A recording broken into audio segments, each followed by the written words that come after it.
Hey YouTube, welcome back to my channel. This is Sugar Cookie Chapstick, and it smells so good. This I call the Crazy Troll Nation. The crazy, just enjoying your channel. If you do videos, enjoying the channels that you watch. And if you don't do videos, still enjoying the channels that you watch. The troll part is not caring too much about what the beauty community standards are. I try not to feel like you need to use a certain brand or a certain tool or a certain technique. Use whatever you want to use, however you want to use it, because you need to be satisfied with your makeup. Beneath all of that, though, here at the Crazy Troll Nation, we are about self-acceptance and self-love, embracing your natural features, enhancing them if you want to, but never feeling like you have to. Love yourself for who you are and for how you look, even without stumbling over your words. Even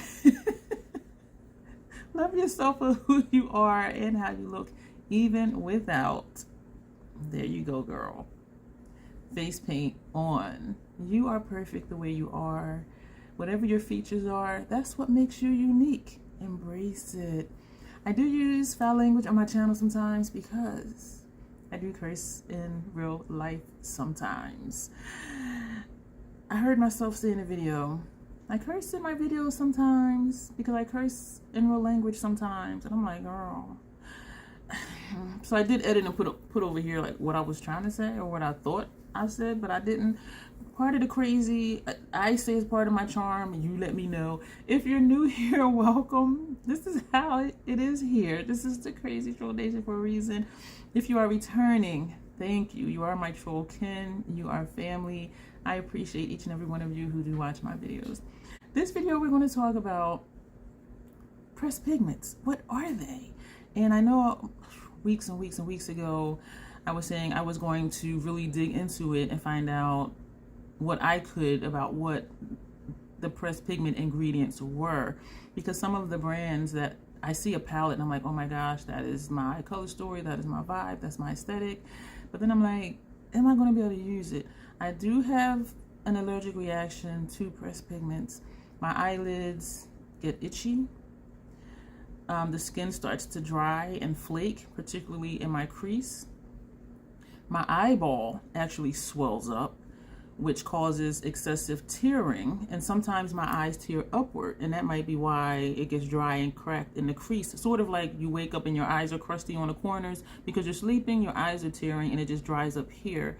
And so that might be why, you know, sometimes my skin in the crease, in this socket area, let me show you, in this area will get flaky and dry and very itchy on top of my eyeball being swollen. And the effect lasts up to 3 days.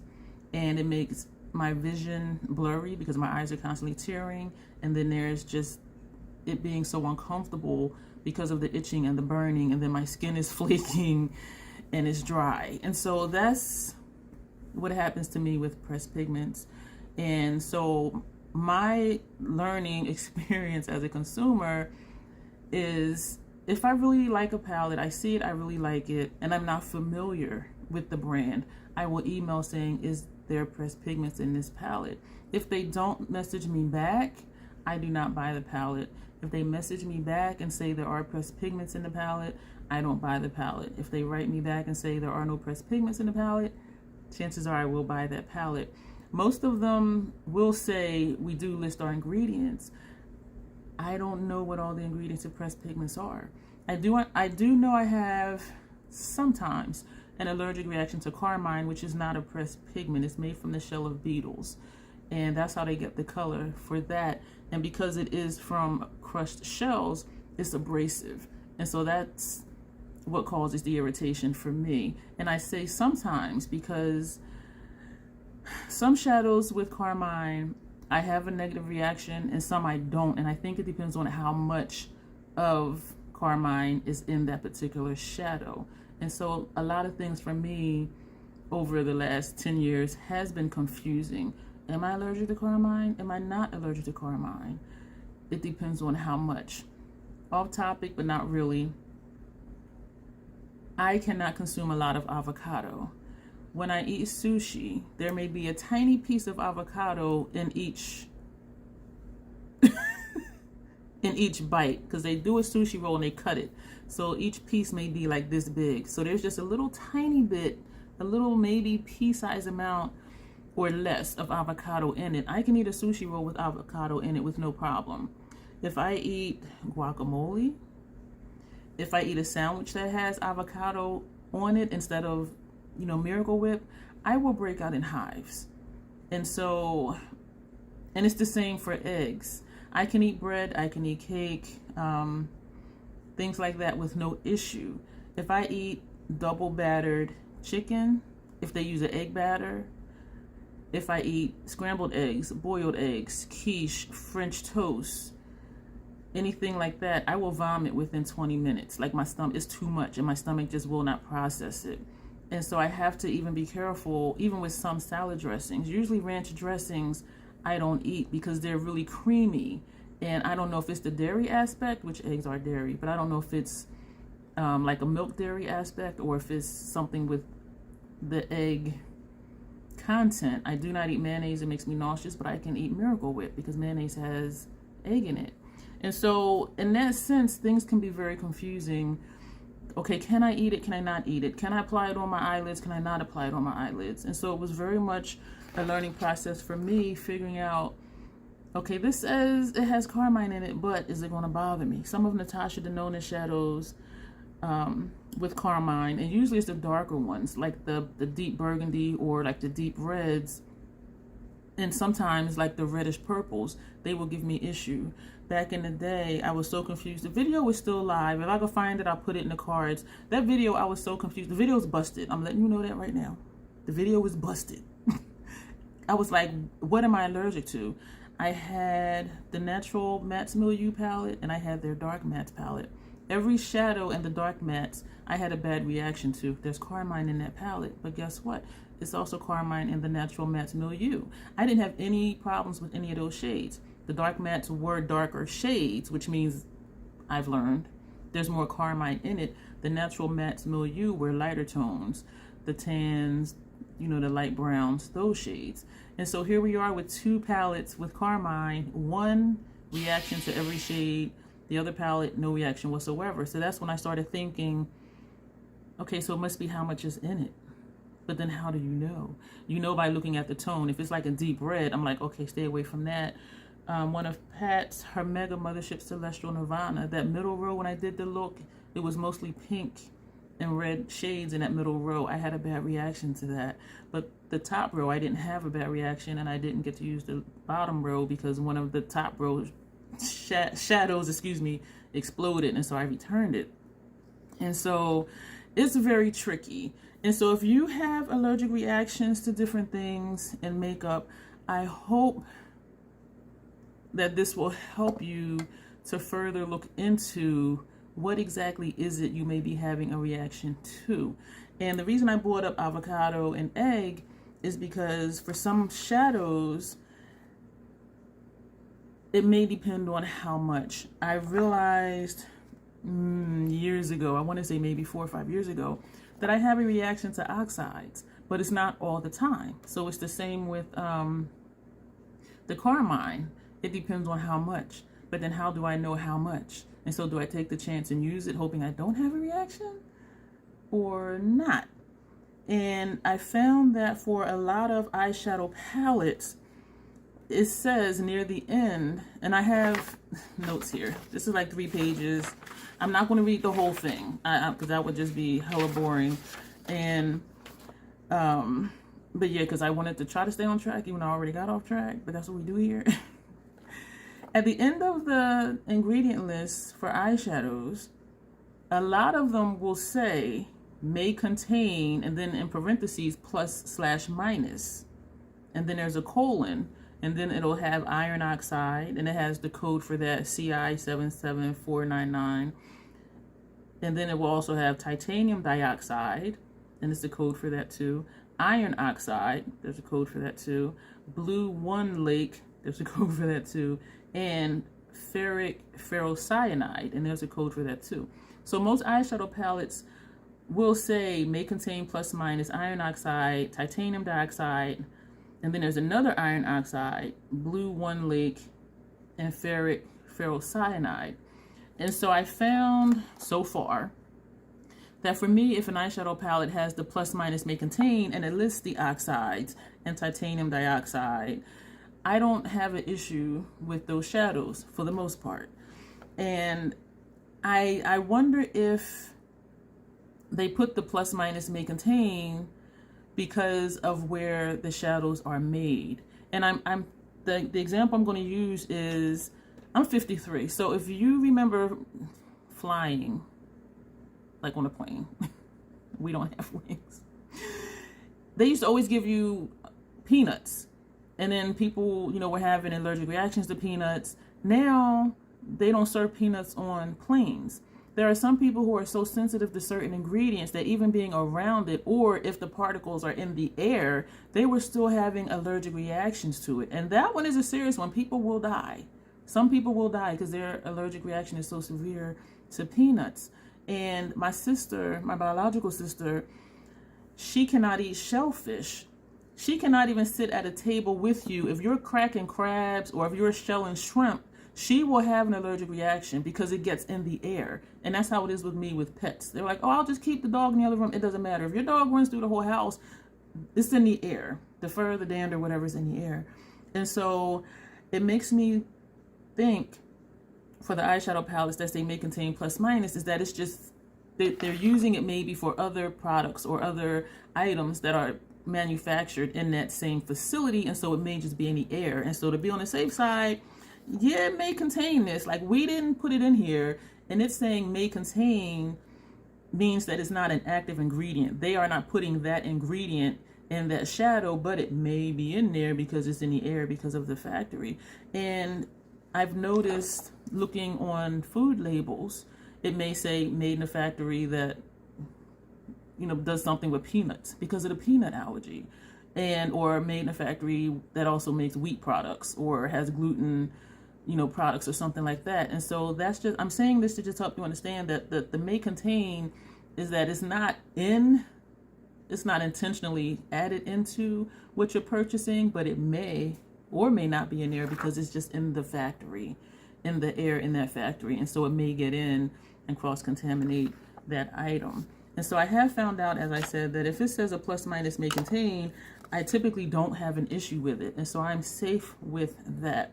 So looking at the ingredient list, and I want to shout out to Divina Cosmetics because I asked about one of their palettes and, well, some shadows, because someone was gifting me a couple of their shadows. And I'm like, oh, those are pretty. And I'm like, wait, let me look and see. And so I looked, and I'm just like, I'm not sure. So I'm looking at the ingredient list, not really knowing like what the pressed pigment ingredients were. And she wrote back, or he wrote back, excuse me. We refer to our micas and matte powders as pigment powders as a whole. Over the years, the word pigment has become very subjective in opinion. In an ingredient list, the names for pigments would be mica and iron oxides, or just oxides. And that was enlightening for me because even with Nomad, it'll say intense pigment palette, but they're not pressed pigments. And so the word pigment is being used to say it's an intense color. And so when they said over the years the word pigment has become very subjective in opinion, I'm like, okay, that makes sense. And so when I look at palettes like Juvia's Place, I can't stand, okay, because on the website, on the Ulta website, it'll show you a picture of the palette.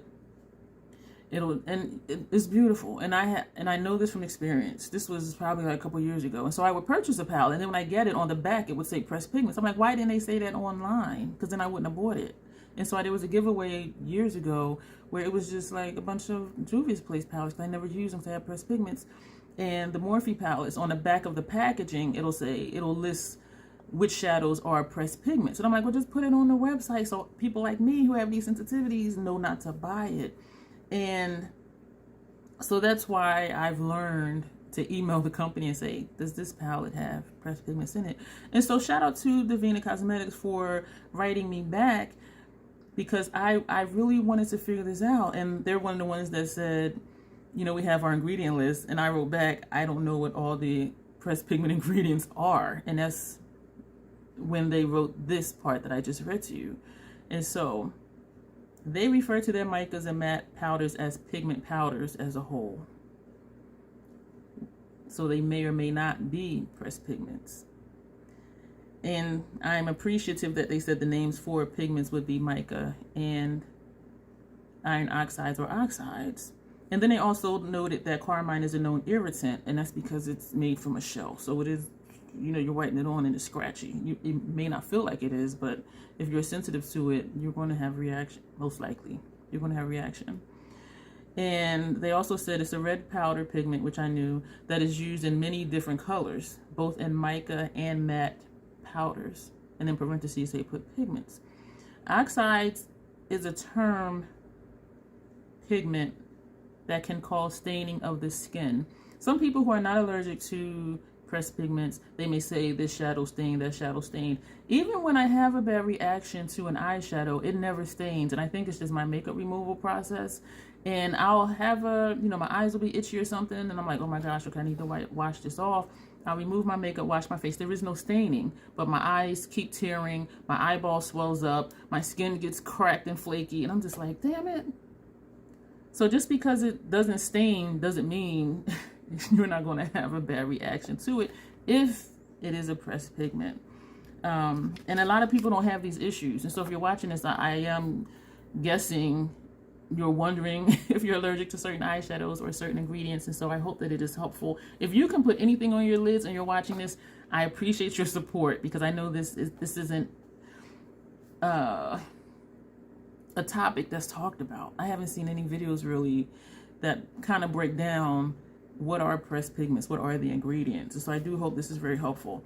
And so the first thing I did, though, I looked at Nomad's Royal Crown palette, because on the side panel it said which shades were not intended for use around the eye area. So I was just like, oh. So I didn't even use that palette, which made me kind of sad because it was gifted to me. And their Romeo and Juliet palette I didn't use, because out of the 18 shades, I think, how many was it? It was only 5 shadows in that palette that were not pressed pigments. And so I did a look with the 5 shadows I could use, and then, I gifted it because it deserved to be used because it was a beautiful palette. The same with Crown Royal. So the first thing I did is I looked at the ingredients for the pressed pigments, and I tried to narrow down from the pressed pigment shadows versus the pressed eyeshadow palettes. And I did that for like 3 different brands. When I looked up Morphe, okay, which ones are they saying pressed pigments? What are the ingredients for that? Juvia's Place, what are the pressed pigment ingredients for that? Not that they say it on their website. Kudos to Nomad Cosmetics, because on the website it will say pressed pigments or not pressed pigments. Because pressed pigments are not considered eye safe in the United States, it has not been FDA approved. Brands are required to say which shades are not intended for use in the eye area. And it can be confusing, because why are you putting this in a palette that is an eyeshadow palette, or you're marketing it as an eyeshadow palette, but there's pressed pigments in here? So that was a confusing thing too, because you're showing people using it on their eyes, but then when you read the fine print, it says it's not intended for use on the eyes. And so that's another thing. But if you're buying from an international company, pressed pigments are approved over there, so they don't have to say if it's pressed pigments or not. And that's why I've gotten in the habit of emailing if I'm buying from an overseas brand, because they don't have to say it, because it's legal there. It's approved there. I do enjoy when I look on Beauty Bay, because they have a USA website. It will say this has shadows or pressed pigments in it, not intended for eye use. But if you're buying straight from like Martine Cosmetics or somewhere else, they don't have to say, because it's approved over there, and you're buying it from them over there. So that's something too I had to learn, is just to be more aware of, where am I buying this from, and is it approved there? Because if it is, they don't need to list it. If it's sold here in the United States, they have to list it. It's required. And so even though some people say, and I've seen comments, y'all, and I'm just like, y'all are just so insensitive. Not y'all, but some of the comments on other videos were like, the FDA just needs to prove it, like it's not a big deal. If it's an eyeshadow palette, whether it's pressed pigments or not, the FDA is just behind, which they are. They were saying it's not a big deal. But if you have an allergic reaction like I do, it's a big deal. Like I want to know before I buy something if I may likely have a bad reaction to it, and I know other people will too. And so I think it is kind of insensitive when you just think, oh, the FDA just needs to approve it. It's not a big deal. It's a big deal to people who have issues with it. And so just try to be a little sensitive if you're thinking, you know, why is she talking about this? Because I'm hoping it helps someone who has sensitivities like I do. And so for the Nomad's Royal Crown palette ingredients, the ingredients in common that said were not intended for use around the eye area were mica, dimethicone, jojoba seed oil, silica, boron nitrate, magnesium stearate, this right here that I can't pronounce, and this right here that I can't pronounce. And it said also plus minus iron oxides, ultramarines, FD&C red number 40 AL, DNC red number 28, titanium dioxide, FD&C blue number 1 AL lake, DNC red number 6 lake, and this shade here. And this shade here was also listed as an ingredient in their dual chromes. And so that's the first thing I did, was just trying to pick out what are the common denominators here in the shadows that are pressed pigments. Okay, so digging a little bit deeper still. Titanium dioxide, CI77491 and CI7789. I'm not going to read the codes for all of them because I don't want this to be super long. And I feel like if you don't have these issues, this video is probably boring to you. So again, if you don't have these issues, thank you for being here. And if you do have the sensitivities I do, I hope that this is very helpful. Titanium dioxide can irritate very sensitive skin. That's what it says on the website. And I had to do a lot of digging, filtering through a whole lot of information. And so these 3 pages is just a condensed version because it was like a 9-page document. And then just trying to filter through and deleting repetitive stuff. Although titanium dioxide is a natural ingredient, titanium dioxide risks being tainted with potentially harmful contaminants such as lead and iron. And so the clean makeup, all of that stuff, some of that I'm like, no, just give me the synthetic stuff. I'm allergic to grass, mold, pollen, pets, the furry pets. So sometimes I feel like I'm just allergic to nature. And so even though titanium dioxide and other oxides are natural, they're found in the earth, I put them on my lids and my lids are like, no girl, no, take it off. And to make sure you don't use this again, we're going to swell up your eyeballs for 3 days and flake your eyelids. So so that's something to think about too, with brands leaning toward clean ingredients and this and that and organic. Organic isn't always good for me because I'm sensitive to just stuff. It's just weird. A friend of mine, I love her dearly, and we do consider each other sisters. She tells me, you're very special.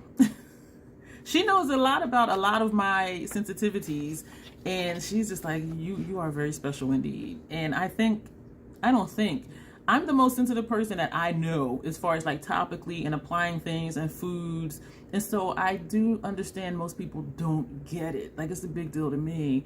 And other people are like, yeah, you special. And I know I am. I'm a troll. I'm special. Iron oxides are inorganic chemicals used as colorants. Iron oxides occur naturally. They're used in cosmetics. Their use in cosmetics are usually synthetic. So that's another thing. If I'm looking at ingredients lists and it says mica, titanium dioxide, iron oxide, okay, is it organic or is it synthetic? Because that makes a difference. Because the organic I may have issue with, the synthetic I won't. So that's another thing. And some brands will say in their ingredient list, synthetic this, synthetic that. Some brands don't. And so if I see mica as the first ingredient, which is one of the pressed pigment ingredients, I have to think, okay, is it worth me trying it? Because this may be synthetic, I won't have an issue. Or it may be organic, and I'm going to have an issue. So then I'm looking at the return policy. Because if I'm not able to use it, or if I have a bad reaction, I want my money back. If I just don't like it, okay, that's different. I'll gift it, I'll sell it, something. But if I have a bad reaction, I want my money back.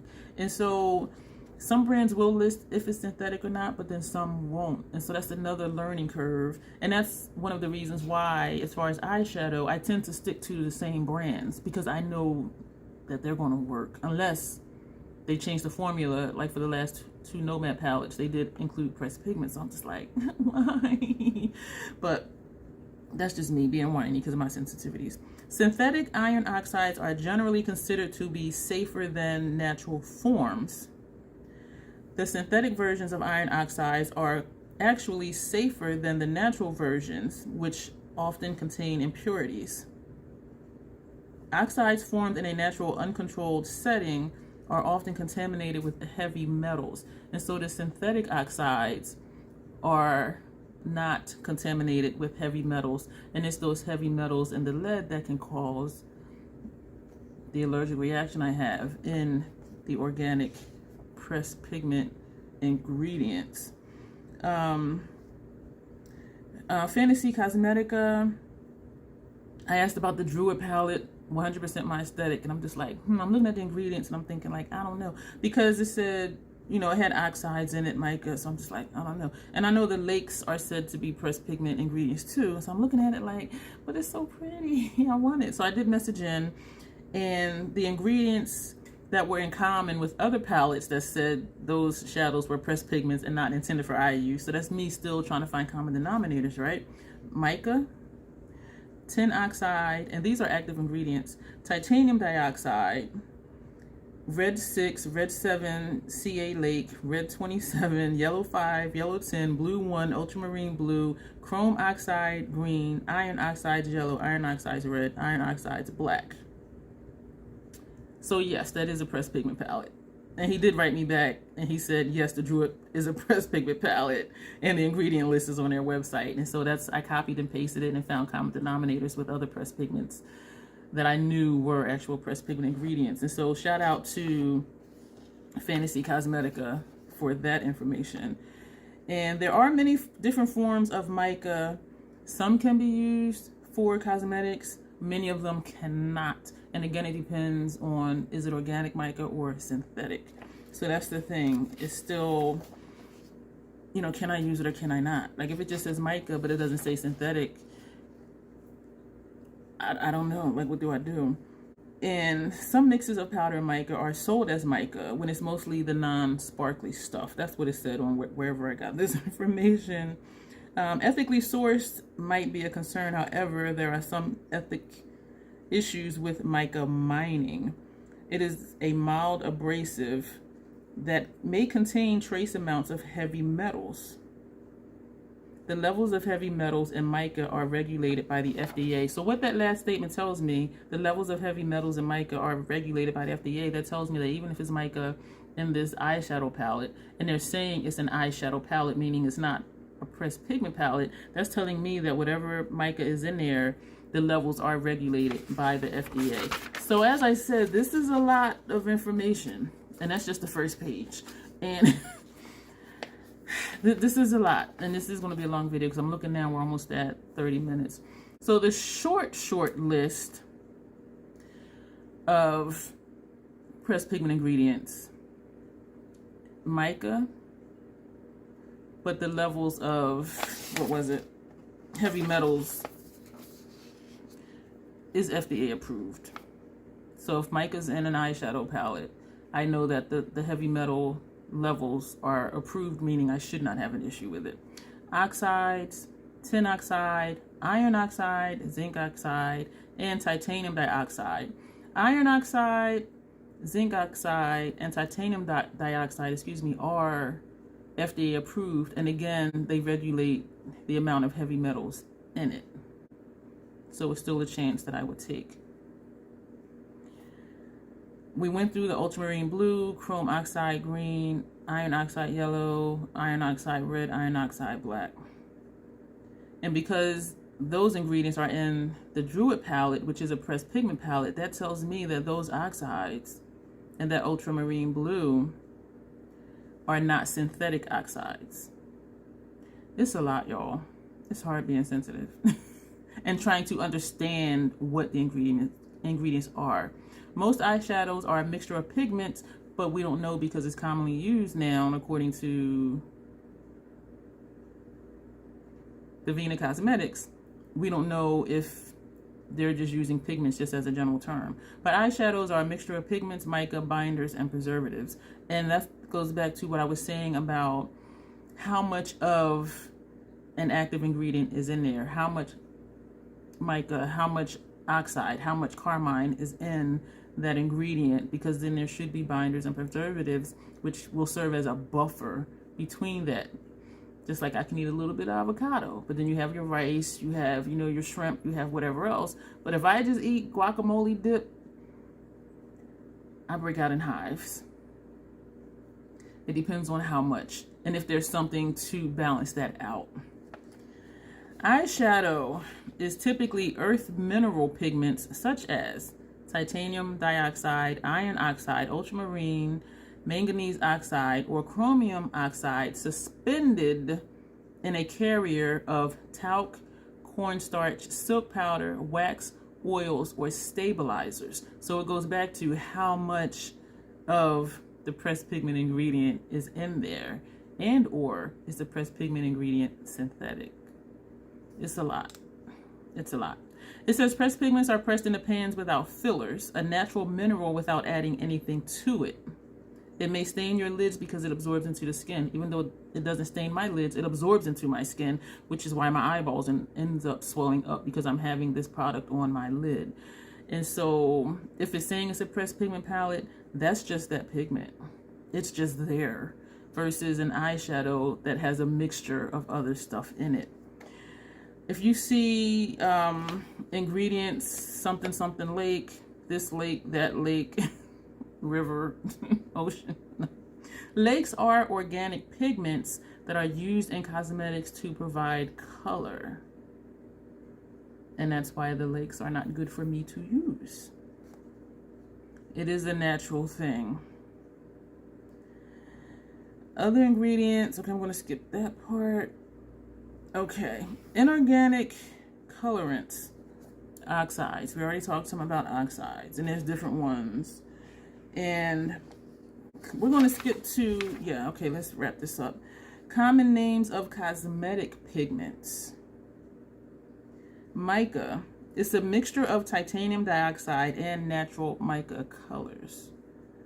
But again, is it synthetic or it's not? And even if it is organic, the heavy metal levels are regulated by the FDA. So those should be good for me, even though they are pressed pigments. Lake ingredients, it can be dry or liquid. And we do know that there are liquid eyeshadows. And also cream eyeshadows. Dyes. Not I'm dying. D-Y-E-S. It can be dry or it can be liquid. Oxides, we talked about those. And we talked about titanium dioxide.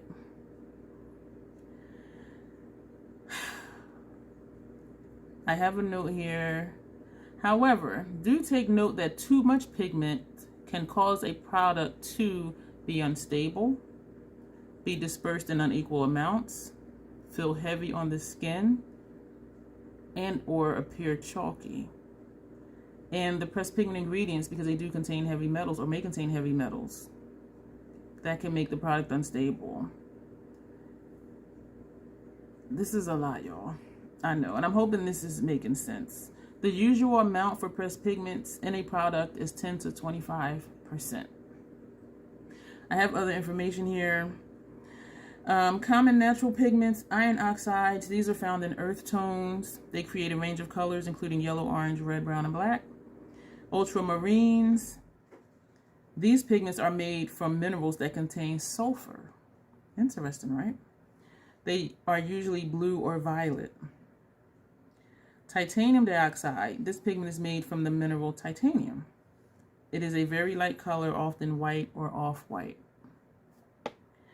Mineral pigments are made of inorganic materials that have been ground into a powder. They are generally the least expensive type of pigment and are often used in products for people with sensitive skin.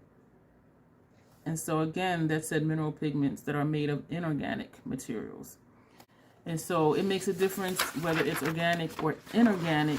And also for me, if it says may contain plus minus and list those ingredients, or if it's an active ingredient, such as mica sometimes for some eyeshadows is the first ingredient, and then I have to think, is it synthetic or is it organic? Because if it's organic, I may have an issue with it, or I may not, because the heavy metal levels are regulated by the FDA. And so I am acknowledging that the FDA is behind on approving things. However, I like that they're behind on this because it helps people like me who do have these sensitivities.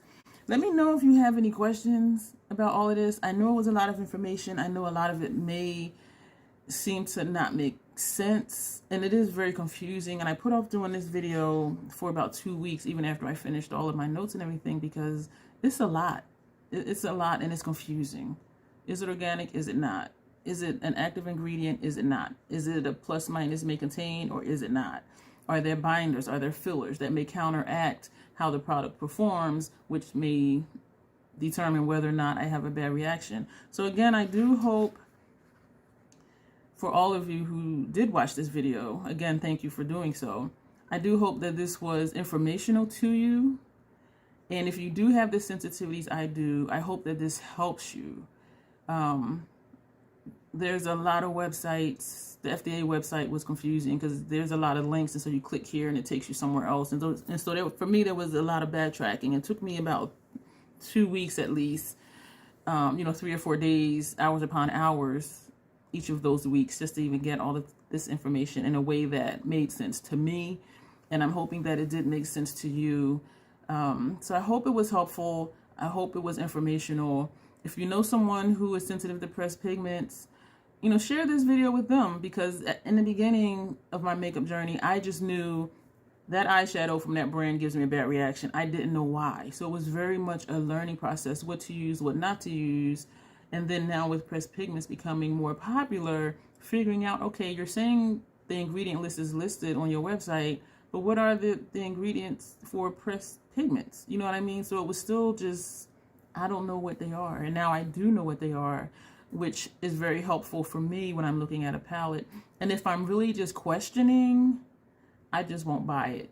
Or if I email the brand and they don't email me back, I won't buy it, because I just don't want to take that chance. And I'll just stick to the brands that I know, even though being careful with some of Natasha's deeper shades, and making sure I read the packaging. And, like for Nomad, for example, the information was on the packaging, and because it was gifted to me in PR, it wasn't on the website yet for me to look up and see that they do say pressed pigments, next to the shadow, the color description.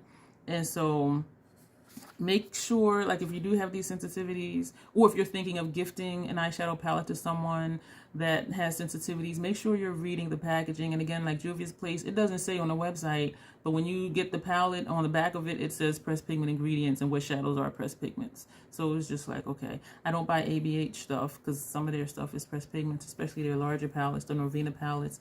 And the same with Morphe. It may not say on the website, or it may, but it definitely says on the packaging, and you don't want to buy something and then get it and realize, okay, I can't use this now. And so if you're sensitive, if you know someone who is, just make sure, you're reading the packaging. And if you're not sure and it's not listed on the website, email the brand and say, hey, does this palette contain pressed pigments?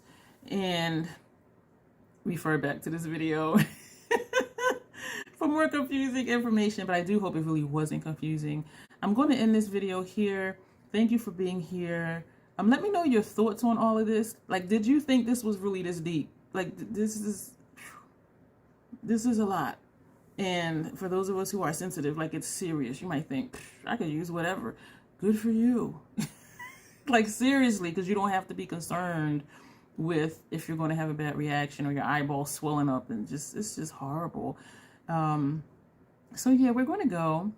Thank you for being here again. If you've made it this far, if you did learn something new, if this was informational to you, go ahead and click the like button, subscribe, and comments are always welcome. Share this video with those who have eyelid sensitivities. And yeah, you'll see me in the next video. Thank you.